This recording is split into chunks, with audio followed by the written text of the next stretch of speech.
Bonjour frères et sœurs, aujourd'hui, que du bonheur. Ça veut dire que lorsque je dis que du bonheur, chers amis, chers téléspectateurs, je vous assure que lorsque vous entrez dans ce domaine, vous vous sentez, je ne sais pas comment vous expliquer, mais vous sentez que c'est comme si vous serviez à quelque chose pour une fois dans votre vie. Alors, la parole de Dieu dit que nous allons être persécutés, nous les disciples. Mais qui a annoncé tout cela, encore une fois? Jésus. Jésus, par exemple, quand il dit, Jésus annonce la persécution de ses disciples, eh bien, vous saviez, je le savais, que la vérité dérange. Je savais que la vérité dérange, mais quelle vérité? La vraie vérité. Et encore une fois, eh bien, vous avez des gens, ça ne leur plaît pas d'entendre la vérité. Si je vous dis que vous êtes mal habillé, qu'il y a des enfants qui vous regardent, vous trouvez ça tout à fait normal. Mais la parole de Dieu dit, malheur à ceux qui disent que le mal, c'est le bien. Jésus. Et vous savez aussi, Jésus annonce la persécution de ses disciples. Mais nous sommes amenés à être des disciples. Mais quand vous devenez un disciple de Jésus, c'est normal que vous commenciez à déranger parce que ce que vous dites, c'est la vérité. Vous mentez, vous ne voulez pas qu'on vous dise que vous mentez. Vous êtes un manipulateur, vous ne voulez pas qu'on vous dise que vous êtes un manipulateur. Vous êtes quelqu'un de foncièrement méchant, vous ne voulez pas qu'on vous dise que vous êtes méchant. Vous êtes quelqu'un de négligent, vous ne voulez pas qu'on vous dise que vous êtes négligent. C'est pour cette raison que cette émission, eh bien, elle fait du bien à beaucoup de personnes. Parce que la parole de Dieu dit aussi, veillez les uns sur les autres. Si tu veilles sur ton prochain et qu'il veille sur toi, que du bonheur. Mais si tu ne veux pas qu'on sache tes petits défauts, eh bien, tu vas rester toute ta vie dans la cachotterie de Satan et il ne demande que ça. Puisque tu es amené à devenir lumière du monde. Donc, quand tu n'as rien à cacher, eh bien, tu vas commencer à amener une vie où tu vas apprendre à haïr le péché. Jésus. Donc, quand on regarde Matthieu 10, verset 16, eh bien, que dit ce verset? Jésus annonce la persécution de ses disciples. Ça veut dire que Jésus savait qu'il m'aurait appelé un jour sur cette télé. Jésus, il savait qu'il m'aurait appelé à venir vous parler sur cette télé. Et qu'est-ce qu'il me dit? Verset 16.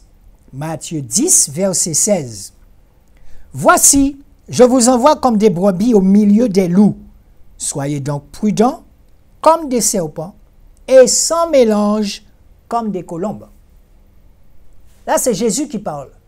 Quand Jésus te dit d'être prudent, il te parle déjà de discernement. Sois vigilant. Quand tu vas dans le monde, quand tu sors de chez toi, sois vigilant. Même chez toi, sois vigilant.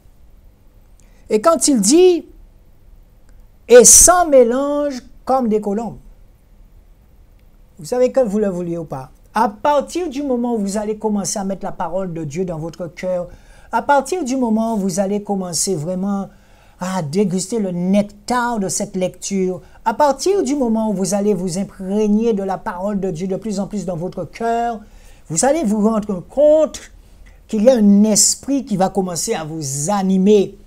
Et cet esprit, quand il va commencer à faire corps avec votre cœur, Jésus, vous allez vous rendre compte tout seul que vous ne pouvez pas vous mélanger à monsieur tout le monde. Pourtant, Jésus parlait à tout le monde, mais Jésus parlait là où l'Esprit lui disait d'aller. Jésus parlait aux lépreux, mais c'est l'Esprit qui lui disait d'aller là. C'est l'Esprit qui lui disait de guérir cet aveugle. C'est l'Esprit qui lui disait d'aller tel endroit.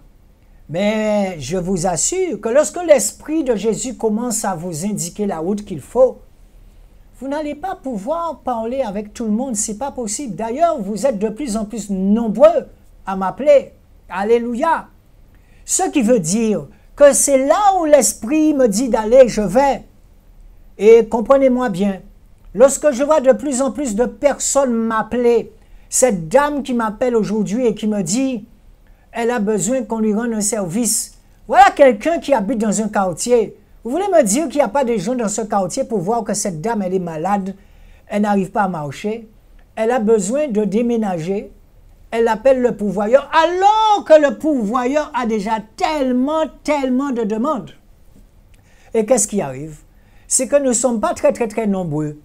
Alors le samedi, il y a des gens qui vont s'amuser, et bien d'autres, leur amusement, leur plaisir, c'est de rendre service aux autres.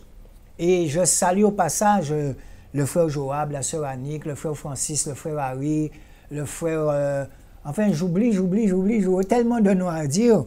Mais nous savons parfaitement bien quels sont les disciples du Seigneur Jésus. Alléluia.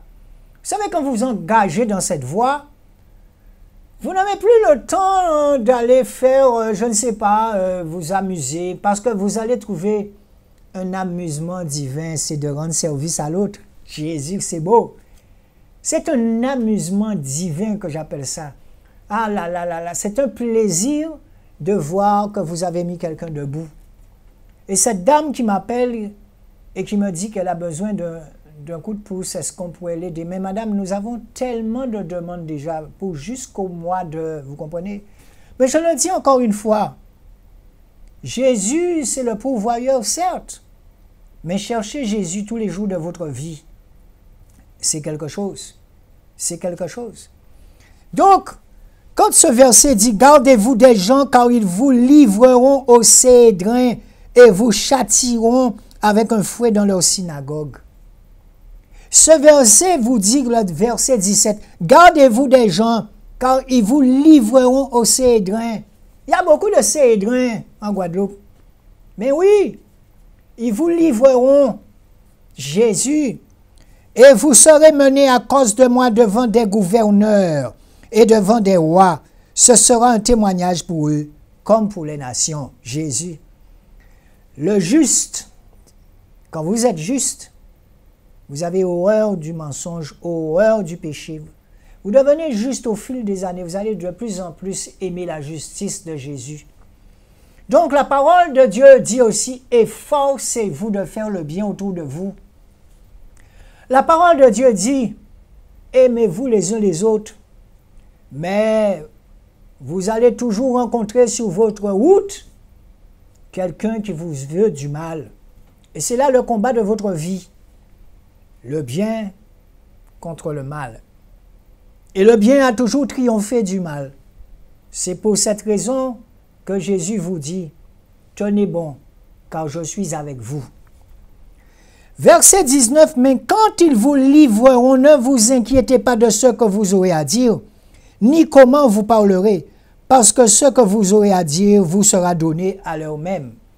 Par exemple, si vous arrivez au tribunal et que vous n'avez rien à vous reprocher, ne vous inquiétez pas.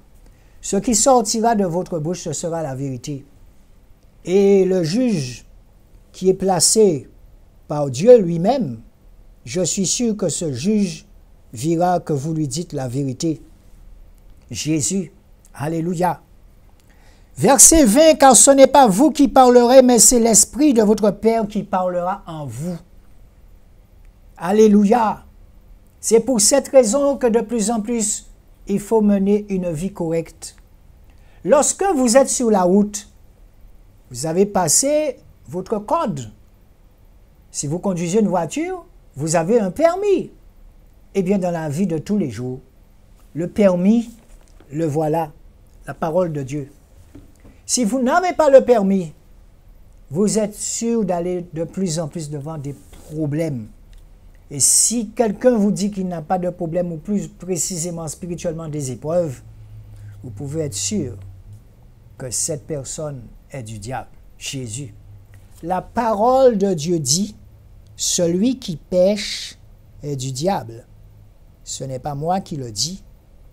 La parole de Dieu dit, celui qui pêche est du diable. Je vous retrouve dans un petit moment.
the ebb and the flow of the ocean tides.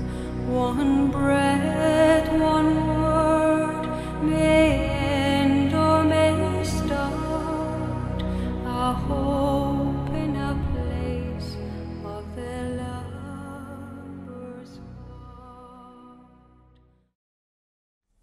Donc, nous revoilà. Et comme je disais souvent, je vous le dis souvent, faites attention parce que le monde dans lequel nous sommes est un monde bizarre. Tout ce qui est mystérieux appartient à Jésus, mais tout ce qui est bizarre, tout ce que vous voyez de plus en plus qui est bizarre, ça ne vient pas de Dieu. Et ce verset, ce chapitre Matthieu 10, là nous allons dans le verset 22, ce verset vous dit « Et vous serez haïs de tous à cause de mon nom, mais celui qui persévérera jusqu'à la fin, celui-là sera sauvé. » Et oui, puisque chaque fois que vous venez ici, chaque fois que vous dites la vérité, eh bien forcément, il y a des gens qui n'aiment pas entendre la vérité. Ces gens préfèrent rester dans le monde ténébreux dans lequel ils sont, et ils vous envient parce que vous leur dites la vérité.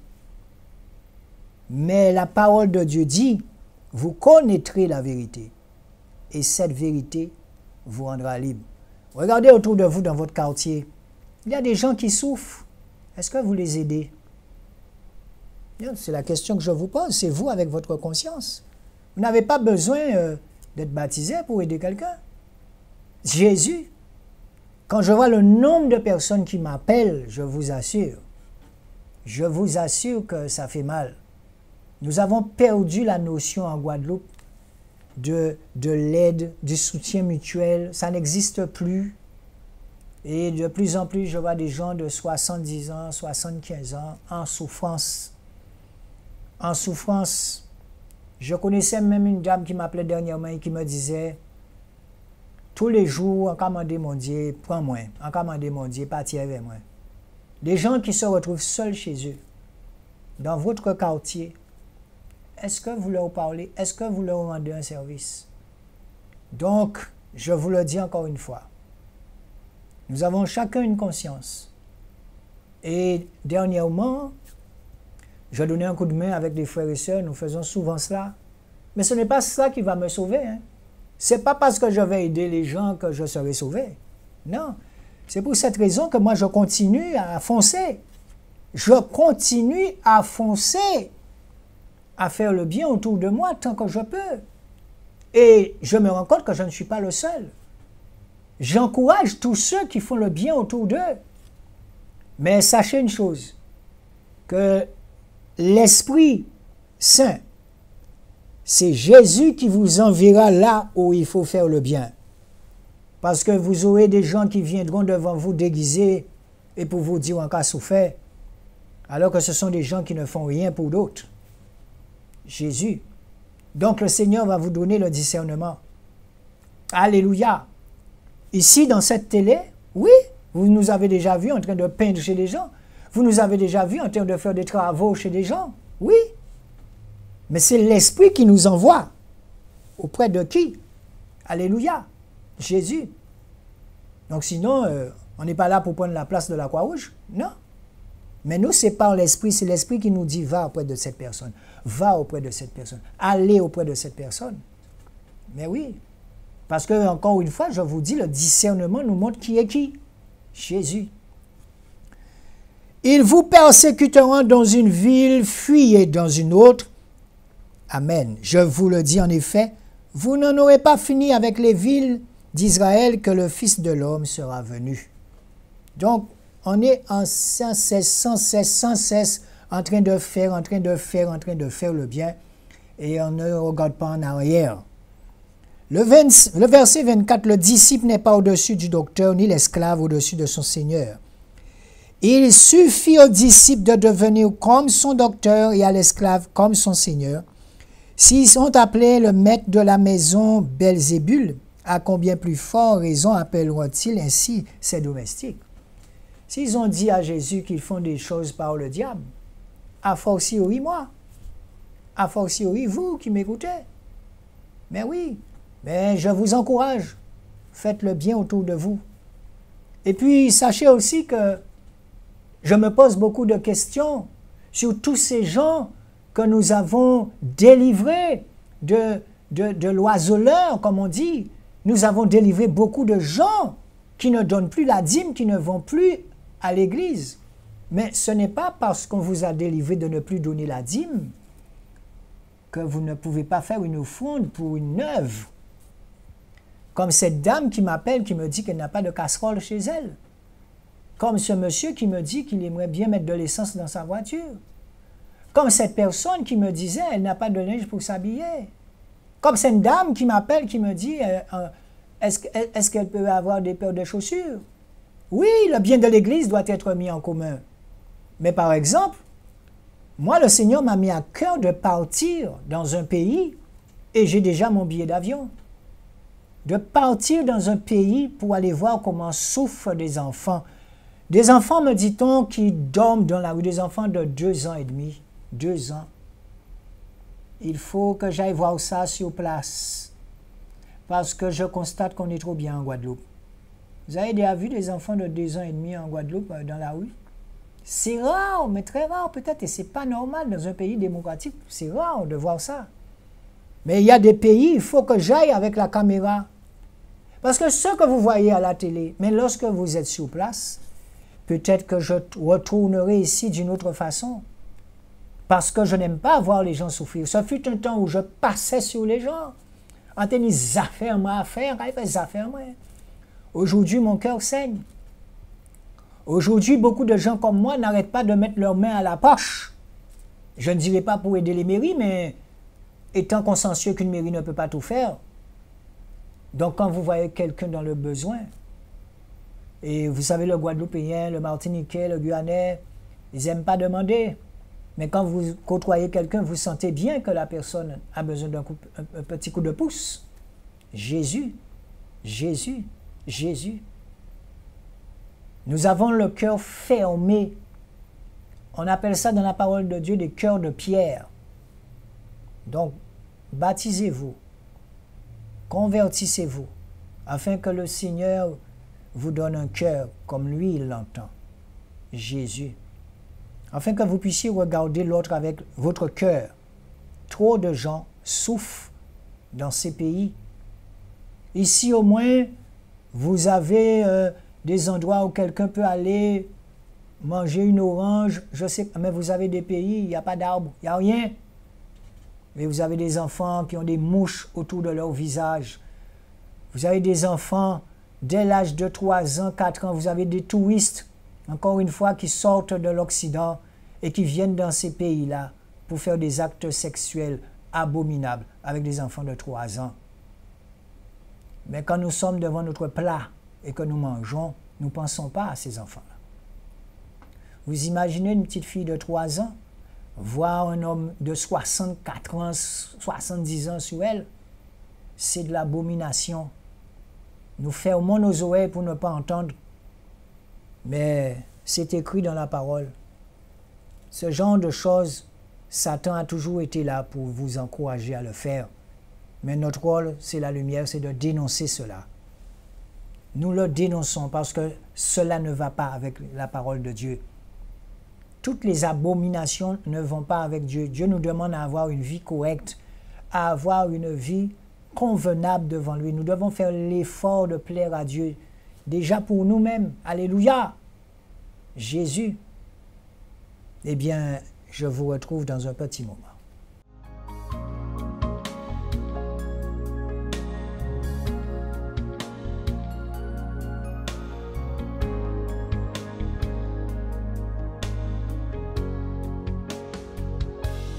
Je voudrais vous parler du plan de Dieu pour l'Afrique. Et tout de suite, on va ouvrir un passage dans 1 Corinthiens 1, qui est un passage que j'aime beaucoup et qui va nous servir de soubassement au message de ce matin. 1 Corinthiens 1, je lis au verset 26. 1 Corinthiens 1. Considérez donc, frères, votre situation. Qui êtes-vous, vous que Dieu a appelé à lui? On ne trouve parmi vous que peu de sages selon les critères humains, peu de personnalités influentes, peu de membres de la haute société. Non, Dieu a choisi ce que le monde considère comme une folie pour confondre les sages. Il a choisi ce qui est faible pour couvrir de honte les puissants. Dieu a porté son choix sur ce qui n'a aucune noblesse et que le monde méprise, sur ce qui est considéré comme insignifiant pour réduire à néant ce que le monde estime important. Ainsi, aucune créature ne pourra se glorifier devant Dieu. Amen. La Bible parle de l'Afrique. La Bible parle énormément de l'Afrique et je sais que cette déclaration ce matin va sembler assez étrange parce que souvent nous oublions que la Bible parle de l'Afrique. Nous sommes tentés de l'oublier, d'autant plus que les médias actuels ne portent leur attention sur l'Afrique que pour donner des mauvaises nouvelles. Souvent, l'Afrique, c'est le continent oublié. Il est oublié dans les négociations de l'Organisation mondiale du commerce. Il est oublié lors des grandes alliances stratégiques. Lorsque les puissants de la Terre se réunissent, très très souvent, on ne parle de l'Afrique que pour couvrir ses dettes ou pour venir à son aide. Mais ce n'est absolument pas, frères et sœurs, le message ni l'image que la parole de Dieu nous donne de l'Afrique, ni de la vision de Dieu pour ce continent. Et ce matin, en quelques minutes, je vois déjà la petite horloge là qui égrène ses secondes, mais en quelques minutes, je voudrais vous brosser rapidement un tableau de ce que la Bible dit de l'Afrique. Ça me semble très très important parce que nous sommes une église qui sommes de plus en plus engagés en Afrique. Et j'aimerais bien que ce matin, il puisse y avoir une ouverture et une compréhension de la part de l'église, que ça fait longtemps en réalité que Dieu parle de l'Afrique et que l'Afrique a toute sa place et une place prophétique extrêmement importante dans le plan divin pour l'humanité. Récemment, à titre d'exemple, j'étais aux États-Unis et je parlais sur ce sujet avec un petit groupe de personnes qui semblaient ignorer complètement que l'Afrique se trouvait dans la Bible. Et je leur demande comme ça, je leur dis, mais est-ce que vous savez où se trouvait le jardin d'Éden, par exemple? Alors, il y a les Américains qui lèvent le doigt et disent, oui, il y avait le Tigre, le fleuve, l'Euphrate aussi. Le jardin d'Éden se trouvait en Irak. Hein, aujourd'hui, beaucoup de gens pensent que le jardin d'Éden se trouve en Irak. Je me suis retenu d'ailleurs de leur demander quelle impression ça faisait de bombarder le jardin d'Éden. Mais je leur ai dit au lieu de ça, mais vous savez, on oublie toujours quelque chose. Regardez ensemble rapidement, parce que c'est quand même beau. Pour voir que, quand même, on oublie, mais le plan de Dieu pour l'Afrique est très tôt. Regardez dans Genèse chapitre 2 avec moi. Regardez la description du jardin d'Éden. Le jardin d'Éden, il y avait 4 fleuves qui sortaient. Qui étaient ces fleuves et où étaient-ils? Du pays d'Éden, chapitre 2, Genèse, chapitre 2, verset 10. Du pays d'Éden sortait un fleuve qui arrosait le jardin, et de là, il se divisait en 4 bras. Le premier, c'est le Pishon. Il contourne tout le pays de Havila, au sol gorgé d'or et excellente qualité. Le deuxième fleuve s'appelait Gihon. Il parcourt toute l'Éthiopie, ou dans certaines versions, le pays de Couche. Et le troisième fleuve, c'est celui qui coule à l'orient de la Syrie, c'est le Tigre. Et le 4e fleuve, c'est l'Euphrate. Regardez, la Mésopotamie, l'Irak, le pays de Havila, qui est probablement vers la Somalie, et tout le pays de l'Éthiopie. Le jardin d'Éden, ce n'était pas le jardin qui est derrière la cour de la maison. Hein. Le jardin d'Éden, c'est un jardin immense qui couvrait plusieurs pays, dont l'Éthiopie. Quels sont les noms qu'on donne à l'Afrique dans la Bible? Les noms qu'on donne à l'Afrique, ce sont Couche, qui veut dire Éthiopie, Mitzraïm, qui veut dire l'Égypte, et Put, qui veut dire la Libye actuelle, la Cyrénaïque. Au temps biblique, et jusqu'à une époque, jusqu'à peu près au 4-5e siècle après Jésus-Christ, ces 3 régions qui couvraient toute l'Égypte, la Libye, le Soudan, l'Éthiopie, toute la corne de l'Afrique, regroupaient probablement 80% de toute la population du continent qui était très peu peuplée. Donc toute l'Afrique presque se retrouvaient à Couche, Mitzraïm ou Pouth. Et, à la surprise générale pour certains, c'était des pays noirs. À l'époque, c'était des pays noirs. Vous savez, souvent, quand on pense à l'Égypte, on ne pense pas à l'Égypte comme un pays noir, n'est-ce pas? Hein, on a eu même, quand on est dans les années 50, 60, les péplums sur l'Égypte. Comment elle est, Cléopâtre? C'est Elizabeth Taylor. Elle est toute blanche. Mais la réalité, c'est complètement différent. Toutes les recherches historiques ont montré qu'à l'époque de Moïse, ont montré qu'à l'époque biblique, l'Afrique était un pays noir. Et d'ailleurs, il suffit de regarder les hiéroglyphes aujourd'hui pour voir toutes ces femmes égyptiennes avec les cheveux tressés qui ressemblent à s'y méprendre aux Peuls du Sénégal. Des recherches ont montré que les Peuls du Sénégal, pour ceux qui les connaissent, sont parmi les descendants les plus directs des Égyptiens. Les travaux, entre autres, du professeur Cheranta Diop et d'autres ont montré que l'Égypte était un pays noir, que l'Éthiopie était un pays noir et que la Libye était un pays noir. On l'appelait la Cyrénaïque, avec la ville de Cyrène, ou la Tripolitaine. C'est un pays noir. Depuis le début, depuis la Genèse, l'Afrique est là dans le plan de Dieu. Et quand je demandais à ces Américains quelle était la personne, quel était l'Africain le plus connu de la Bible, ils avaient beaucoup de mal à me répondre. Un Africain? Un Africain dans la Bible? L'Africain le plus connu. Et à votre avis, tenez, qui est l'Africain le plus connu de la Bible? Abraham, pas tout à fait. J'entends pas le nom que je cherche. Noé, non, je pense pas qu'il était tout à fait africain. Adam, et si Adam était dans le jardin d'Éden, il était forcément un peu africain. Un bon point pour toi, ma sœur. Moïse. Moïse, né, grandi en Afrique, passé 40 ans de sa vie en Afrique. À une époque, et j'aimerais bien, justement, aujourd'hui, quand on pense à l'Afrique, on pense à quoi? Honnêtement, quelles sont les images qui viennent à nous? Nous qui sommes ici en Alsace. Je ne sais pas vous qui regardez Internet là. Mais on pense à des guerres, on pense à des catastrophes, on pense à des famines, on pense à des ennuis sociaux. Voilà les premières images qui nous viennent lorsqu'on pense à l'Afrique. À l'époque de Moïse et au temps biblique, l'Afrique, c'était pas du tout ça. D'abord, l'Égypte était la première puissance économique du monde. Est-ce que vous savez que pendant plus de 1000 ans, c'est l'Égypte qui a nourri tout le bassin méditerranéen par son blé? L'Égypte possède un cadeau de Dieu extraordinaire qui s'appelle le Nil, qui est probablement le fleuve le plus extraordinaire du monde, un fleuve qui vient du lac Victoria au Kenya, qui coule dans un delta. Qui donne la possibilité de faire du jardinage de façon extraordinaire. Le Nil, c'est un cadeau de Dieu. Le Nil, c'est ce qui permet à l'Égypte d'avoir toujours été riche. Et quelque chose de très intéressant aussi, ce sont les Égyptiens qui ont inventé le jardinage. Les pastèques que nous mangeons en été, ce sont les Égyptiens qui l'ont cultivé les premiers. À l'époque, l'Égypte était la première puissance économique du monde. Aujourd'hui, l'Afrique est la dernière puissance économique en tant que continent. Mais il n'en a pas toujours été de même. Ce qui se passe aussi, c'est que l'Afrique était la première puissance militaire à l'époque.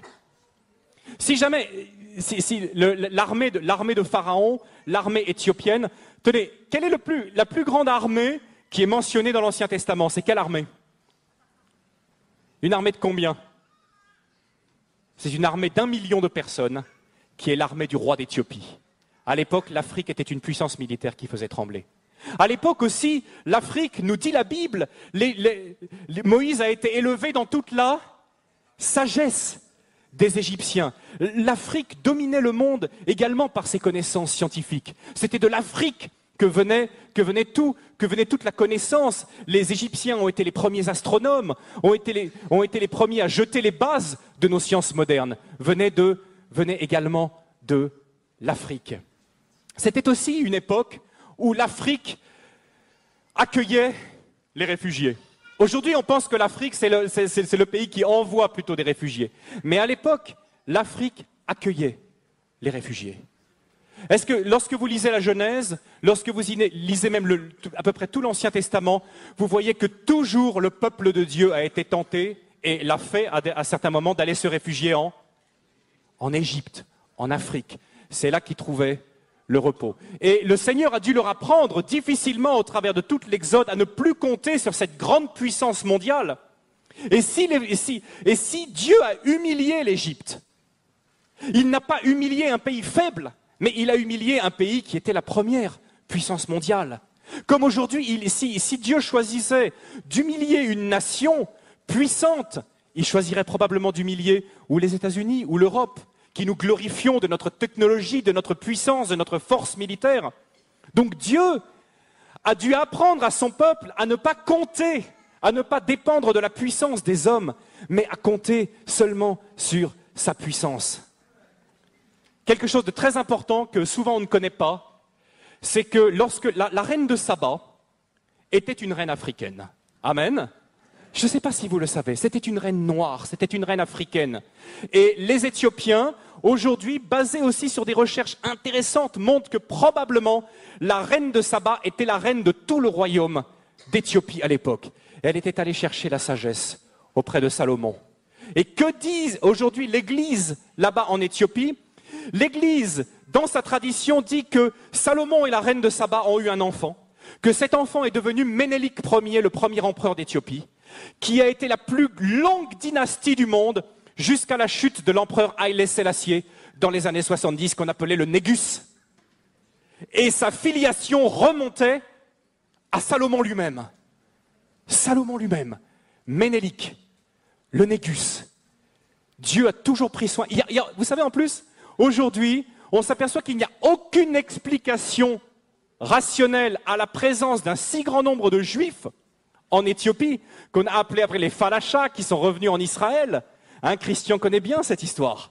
Il n'y a pas d'autre explication que le fait que, depuis les temps de l'Antiquité, les Juifs étaient présents en Éthiopie, et c'est probablement la reine de Saba qui a ramené la connaissance du Dieu jusqu'au fond de l'Afrique, et qui l'a gardé aujourd'hui. Aujourd'hui, l'Éthiopie est une nation profondément chrétienne, encore aujourd'hui, où d'ailleurs il y a un énorme réveil de l'esprit en ce moment dans les églises traditionnelles en Éthiopie.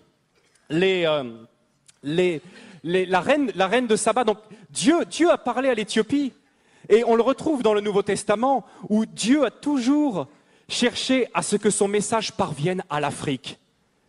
J'ai été touché qu'un des premiers récipiendaires de l'Évangile, dans l'Acte au chapitre 8, vous connaissez l'histoire, l'eunuque éthiopien, qui était surintendant de tous les trésors de la reine d'Éthiopie, venu en Israël, à Jérusalem, pour adorer comme un juif pieux, africain qu'il était, et qui, sur le chemin du retour, a rencontré Philippe, ou a rencontré Dieu plutôt, parce que c'est Dieu qui avait prévu cette rencontre.